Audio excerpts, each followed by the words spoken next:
Herkese Finlandiya'dan merhabalar. Yepyeni bir programla karşınızdayız. Bu gördüğünüz Formula 1 yarış bileti. 2019'da Macaristan'da Formula 1 yarışını izledim. Ondan sizlere biraz bahsedeceğim.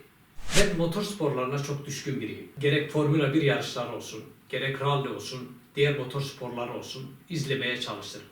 Bunu ben Finlandiya'ya gelmeden önce de yapıyordum. Finlandiya'ya geldim. Finlandiya tam bir motor sporları ülkesi. Biliyorsunuz Finlandiya'nın hem rally'de olsun, hem formülada olsun, hem diğer motor sporlarında dünyaca ünlü pilotlar var. Macaristan'da izlediğim Formula 1 yarışından sizlere biraz bahsedeceğim. Ben Finlandiya'dan Türkiye'ye arabayla 4 defa gittim. Derken biraz plan ve proje yaparım. Sadece şunu düşünmem, kendimi nasıl en hızlı bir şekilde Türkiye'ye yaparım. Önce biraz internete bakarım. İçinde geçtiğim ülkelerde bir konser var mı, bir yarış var mı, önemli bir şey var mı, onlara katılmaya çalışırım. Tabii 2019'da Türkiye'ye gittiğimde aklımda Formula 1 yarışını izlemek vardı Macaristan'da. Geri dönüşte tatil bitiminde Kapıkule'de çıkarken öyle bir hesap yaptım ki pazar gecesi veya pazar sabahı Macaristan'da olacağım. Allah'tan bir kaza olmadan, bir teknik sorun olmadan pazar sabahı ben Macaristan Budapeşte'deydim. Hava çok güzeldi. Sabah saat 4-5 civarlarıydı. Etraf sakin, herkes yatıyor. Biraz gezdim. Budapeşte gerçekten de çok güzel. Budapeşte'nin mimarisini gerçekten de çok seviyorum. Parlamento binasına baktım. Parlamento binaları çok güzel. Ondan sonra kahvaltılık bir şey aldım. Yedim ve tabii pistin nerede olduğunu bilmiyorum. Çıktım trafiğe, herkesi takip ediyorum. Saat 8 hayat canlanmaya başladı. Plakalara bakıyorum, çoğu böyle Polonya plakalı. O zaman Kubica'da yarışıyordu. Polonyalı pilot Formula 1 yarışta. Bazıları Kubica der, bazıları Kubica der. Ben Kubica diyorum, ağzım öyle alışmış. Tabii ben de onları takip ettim.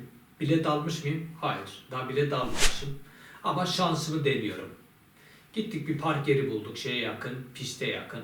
Ondan sonra herkes gibi biz de yürüyerek piste doğru gidiyoruz. Şöyle sağa sola baktım, nerede bilet satıyorlar. Baktım kara borsadan satan biri var. Gittim 50 euro verdim, içeri girdim. Bir kalabalık görseniz. Macaristan hepsi orada, Polonya'nın hepsi orada, Finlandiya'nın yarısı orada. İlk defa Formula 1 yarışlarını yerinde izliyorum. Formula 1 yarışlarına da 3-4 saat var. İlk önce Formula 2 yarışları oluyor. Ondan sonra Porsche Cup var, en son Formula 1 yarışları oluyor. Ben içeri girdiğimde Formula 2 yarışı gidiyordu. Hemen durdum, şöyle bir baktım. Kendi kendime şöyle dedim, eğer Formula 2 arabaları bu hızda gidiyorsa Formula 1 arabaları nasıl gidiyordur diye. Böyle yerinde görmek ayrı bir şey. Televizyonda o hızı hissetmiyorsunuz. Tabi televizyonda izlerken pistin bütün taraflarını görebiliyorsunuz. Ama pistte izlerken, yerinde izlerken pistin sadece bir tarafını görebiliyorsunuz. Yarışı yerinde izlemek gerçekten de çok değişik bir şey. Tüyleriniz böyle diken diken oluyor. Arabalara bir bakıyorsunuz, buradan çıktı pistin bu tarafında, öbür tarafta kaybolması saniyelik. Jet uçakları gibi. Buradan çıkıyor, oradan kayboluyor. Dehşet bir şey. Bir seyirci vardı, her taraf tıklım tıklım. Yarışı izlemek için güzel bir yer buldum. Bir baktım yanındakine eleman Finlandiya'dan. Öbürüne baktım, o da Finlandiya'dan. Herkes Kimi Räikkönen'i izlemeye gelmiş. Fin tişörtleri giymişler, ondan takıyorum. Biraz muhabbet ettik. O zaman yarışı Hamilton kazanmıştı. Yarıştan sonra hemen arabaya atladım. Polonya'ya doğru yola çıktım tabii. Finlandiya'ya geliyordum. Şimdiki kadar bir medya deneyimimiz olmadığı için bir röportaj falan yapamadık. O zaman 20 saniyelik ve 25 saniyelik bir Facebook canlı yayın yapmıştım pistten. Ama şu anki deneyimim olsaydı güzel böyle bir vlog yapardım. Hani yarışa gittik, yarışı izledik, röportajlar falan yapmaya çalışırdım. Ama bu bileti sakladım, bir hatıra olsun. Eğer böyle bir fırsatınız olursa kesinlikle kaçırmayın, yerinde izleyin. Televizyonda izlemek ayrı bir şey. Tabii motorsporlarına ilginiz ve alakanız varsa kesinlikle yerinde izlemeyi kaçırmayın. Buradan Türkiye'ye giderken biraz plan yapın, proje yapın. Böyle şeylere denk gelebilirsiniz. Güzel bir şeydi, atmosfer 10 numara.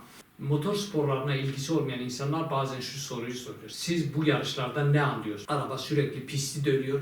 Bunun zevki nerede diye soruyorlar. Motor sporlarını izleyen insanlar biz o arabanın pisti ne kadar hızla döndüğünü sadece hesaplamayız. Hava şartları olsun, aerodinamik olsun, tekerler olsun ve içindeki yakıt olsun, bunların hepsini analiz etmeye çalışırız yarışı izlerken. Asıl zevk burada. Eğer motor sporlarını izliyorsanız, böyle bir zevkiniz varsa ne demek istediğimi çok iyi anlarsınız. Bu bir zevk meselesi, bir hobi meselesi. Bazen yapay zeka ile Formula 1 arabası çizimleri yapmaya çalışıyorum. Böyle maçlar olsun, yarışlar olsun gerçekten insana güzel bir hatıra kalıyor. Çoğu insan şeyi anlatıyor. Ben Manchester United'ın maçını izledim. Barcelona'nın maçını yerinde izledim. Bu bileti evin bir köşesine asıyorum. Bir hatıra olsun diye. Bir başka programda görüşmek üzere. Kendinize iyi bakın. Bu arada yorum yapmayı, like atmayı, programımızı paylaşmayı unutmayın. Kendinize iyi bakın. Finlandiya'dan selamlar. Hepinize teşekkür ederim.